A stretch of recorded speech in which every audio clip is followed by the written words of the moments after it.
인천시가 재정운용 시스템을 전면 개편하고 미래 성장 동력 확보를 위한 재정체질 개선에 나섭니다. 인천시 재정예산 개혁 TF는 지난 12일 기자간담회를 열고 압도적 성장과 행복한 변화를 목표로 한 민선 9기 재정운용 방향을 제시했습니다. TF가 진단한 인천시 재정의 가장 큰 문제는 복지예산 증가 속도가 전체 재정과 지역경제 성장 속도를 크게 웃돌고 있다는 점입니다. 지난 2014년부터 2024년까지 10년 동안 인천시 복지예산은 연평균 13.5% 증가했습니다. 같은 기간 인천의 지역 내 총생산 GRDP 증가율은 5.1%로 전체 예산 증가율은 6.7%에 그쳤습니다. 특히 2018년부터 2022년까지는 복지 예산이 연평균 18.1%씩 증가한 것으로 분석됐습니다. 올해 인천시 전체 세출 예산은 17조 원이 가운데 사회복지 분야에만 6조 7천여억 원이 투입됩니다. 현금성 지원 사업에 들어가는 예산도 4조 3,800억 원에 달합니다. TF는 복지 지출 자체를 줄이자는 것이 아니라 한정된 재원 속에서 미래 산업과 성장 동력에 투자할 수 있는 재정 여력을 확보해야 한다고 강조했습니다. 특히 인천이 지속 가능한 성장을 이루기 위해서는 바이오와 반도체, 인공지능 등 첨단 산업 중심으로 산업 구조를 전환해야 한다고 제안했습니다. 이를 위해 전체 예산에서 SOC 투자를 10% 이상 유지하는 등 인천의 미래 성장에 필요한 최소한의 재정 투자 원칙도 마련해야 한다고 밝혔습니다.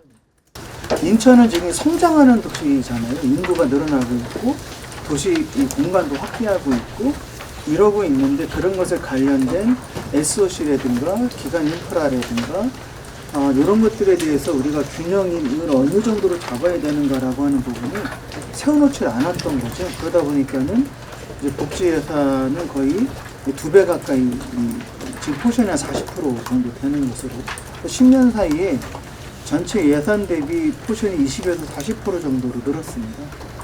반면 인구가 늘은 것에 맞춰서 또 공간이 확대되고 있는 실질적으로 도시가 확대하고 있는 상황에서의 성장하는 도시, 또 하나는 이 기간 산업들의 경쟁력이 조금 낮아지고 있는 기간 산업을 스마트화하고 첨단 산업으로 전환하거나 밸류체인을 연결하는 데 있어서의 정책적 방향에 맞춰서 예산을 배분하고 있는가. 이런 부분에 대해서는 조금 아쉬움이 있어서요. 그런 것에 대한 방향과 기준을 좀 세워야 된다라고 하는 내용이 좀 2페이지까지의 기본 내용의 요지로 좀 보시면 되겠습니다. TF는 재정 혁신을 위한 8대 원칙도 제시했습니다. 재정 전략회의 정례화를 비롯해 상시적인 세출 구조 조정과 사업 사전 검토, 집행 실적을 반영한 예산 편성과 지방채 상환 능력 통합 관리, 시민 중심의 재정 정보 공개 등이 핵심입니다. 저희들이 재정 전략회의를 만들어가는 과정에서 이제 권고하려고 하는 또 다른 내용은 국별로 예산 담당자를 좀 세우고 국별로 이 사업들의 우선순위들을 조금 논의를 해서 그래서 재정 전략회의 때 보다 전략적으로 논의할 수 있는 그렇게 해야 어떤 이제 지속 발전 가능한 것과 당장에 그러니까 미래에 투자하는 부분과 당장의 시민들의 삶에 윤활유를 바를 수 있는 이 부분들이 균형을 최대한 맞출 수 있게 하기 위해서 이런 제도적 개선이 좀 중요한 내용도 담고 있습니다. 당장 시행될 2차 추가 경정 예산에는 고강도 지출 구조 조정이 적용됩니다. 부서 경상경비와 업무 추진비를 10% 줄이고 정무직 업무 추진비는 30% 일괄 삭감합니다. 집행이 부진한 사업의 예산과 가용기금은 긴급한 현안과 미래 투자 분야에 집중한다는 계획입니다. 다만 시민 생활에 직접 영향을 미치는 현금성 지원 사업의 경우 급격한 예산 변동은 피하고 사업의 정책적 근거와 효과를 따져 내실화를 추진하기로 했습니다. 지금 어떤 사업들은 진행 속도가 좀 빠르고 어떤 사업은 내외적 요인으로 좀 느리는 사람들이 있지 않습니까? 그러면은 속도에 맞춰서 우선순위 좀 조정해서 조금 더 시급한 쪽의 예산을 먼저 배분하고 조금 늦춰도 되거나 조금 시기를 좀 늘려가지고 이제 풀어갈 수 있는 사업들 좀 구분해서 예산 배분을 좀 하려고 하고 있고요. 그럼에도 불구하고 좀 부족한 부분들은 기금을 통해서 통합기금이나 이런 등등의 기금을 통해서 뭐 이렇게 세입이 제한적이니까요. 기금을 통해서 일단 현안 문제를 좀 해결하자. 요거 첫 번째고요. 두 번째로는 여러 이제 현금성 예산들이 있고 현재 거의 이제 근 4천, 반올림하면 4천억 가까이 올해 이제 편성이 됐고, 이게 부족해서 지금 특히 이행 같은 경우는 더 해야 되는 상황이지 않습니까? 근데 이것이 그대로 진행되면은 내년에는 아마 5천억을 돌파를 할 것 같고 이래서요.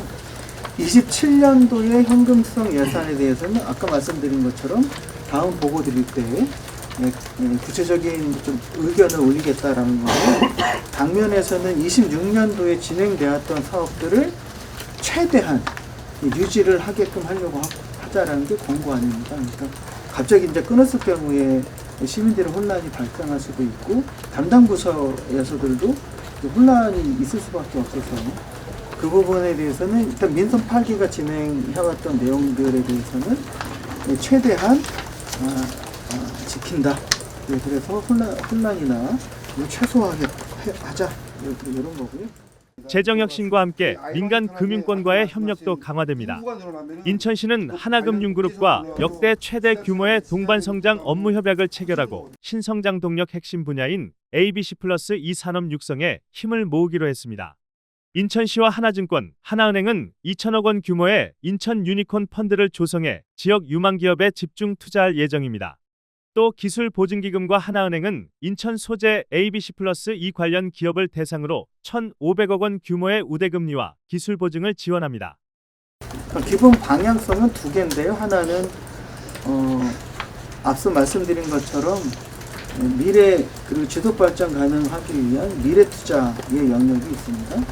두 번째는 현재 우리들의 삶을 지금보다 조금 더 윤택하게 할 수 있는 당면에 들어가야 될 지점이 좀 있습니다. 특히 좀 어려움을 겪고 있는 중소상공인 또는 이제 생활에 좀 어려움을 겪고 있는 생활 위기자, 이분들에게 조금 따뜻하게 들어갈 수 있는 부분에 대한 포용금융, 조금 학교에서 쓰는 용어로 하면요, 그 부분이 있고요.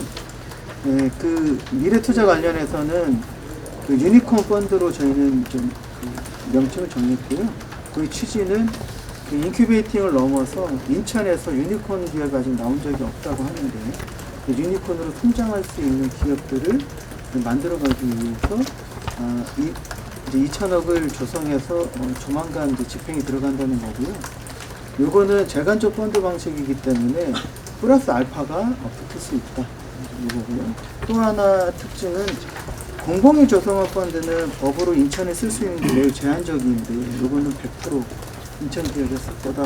이게 좀 현재 중요한 얘기고요. 하나만 더 말씀드리면은 시민 체감적 ESG는 현금성도 있고 그 여러 가지 시설, 예를 들면 전통시장에 냉방 시설을 교체한다든가 이런 식의 이제 현물 지원까지를 포함하고 있습니다. 서민과 청년, 소상공인을 위한 금융 지원도 확대됩니다. 전세 사기 피해자의 주거 안정을 비롯해 청년 전월세 보험 지원과 취약계층 지원, 소상공인 긴급자금 등이 추진될 예정입니다. 인천시는 다음 달 초 재정전략회의에 앞서 분야별 재정 배분 방향을 담은 2027년 재정 운용 계획을 선제적으로 발표할 계획입니다. 박찬대 인천광역시장은 오는 24일 민선 9기 재정운용 방향을 최종 확정해 발표할 예정입니다. 재정 건전성을 확보하는 동시에 복지와 민생 그리고 미래 산업에 대한 투자의 균형을 어떻게 맞출 것인지 민선 9기 인천시의 재정혁신이 인천의 산업 구조와 성장 전략을 얼마나 바꿔놓을지 주목됩니다.